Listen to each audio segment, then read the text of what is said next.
Recently breakup হইছে but move on করতে পারছেন না, feeling sad, depressed, lonely, this is your solution. Okay, so this book is about a girl, নাম হচ্ছে তাকাকো। তাকাকোর boyfriend তাকাকোকে একদিন হুট করে ছেড়ে চলে যায় অন্য কারোর জন্য। এই ব্রেকআপের পর তার জবটাও চলে যায়, এন্ড এরপর সে রিয়েলাইজ করে যে তার যত বেশিরভাগ ফ্রেন্ড সার্কেল ছিল, সব ফ্রেন্ড সার্কেল ছিল তার এই বয়ফ্রেন্ডের উছিলাতেই। সো তার বয়ফ্রেন্ডের সাথে ব্রেকআপ হওয়ার পর তার ফ্রেন্ড সার্কেলের সাথেও তাদের ডিসটেন্স হয়ে যায় এবং সব দিক থেকে সে অনেক ডিপ্রেসড অ্যান্ড লোনলি।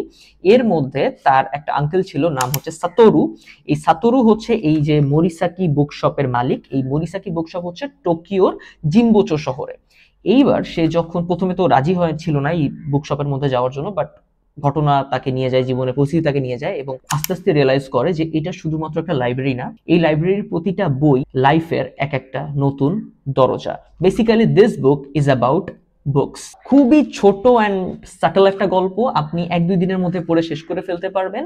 আর আপনি যখন এটা পড়বেন তখন আপনার ফিল হবে যে আপনি এই মুহূর্তে ওই মোরিসাকি বুকশপের মধ্যে আছেন। এই যে জিনবোচো নামে যে জায়গাটা, এই বুকশপটা, এটার বর্ণনা এত সুন্দর করে দাও, আপনার মনে হবে যে এটা আপনারই শহর, আপনি এখানে বড় হয়েছেন, এই শহরে আপনি সবকিছু জানেন। এত সুন্দর করে বর্ণনা করা। এটার একটা বাংলা অনুবাদ আছে, please do not read that. Bangla অনুবাদটা পড়ার দরকার নেই, ওটা একদম। এটার ইংলিশ যে ট্রান্সলেশনটা আছে, ইংলিশ কপিটা আছে, এটা আপনার আশেপাশে যে কোনো বুকশপে পেয়ে যাবেন। এটা খুব পপুলার ইন্টারন্যাশনাল বেস্টসেলার একটা বই, আর অলরেডি আপনারা অনেকেই পড়েছেন। আমি তাদের অপিনিয়ন জানতে চাচ্ছি।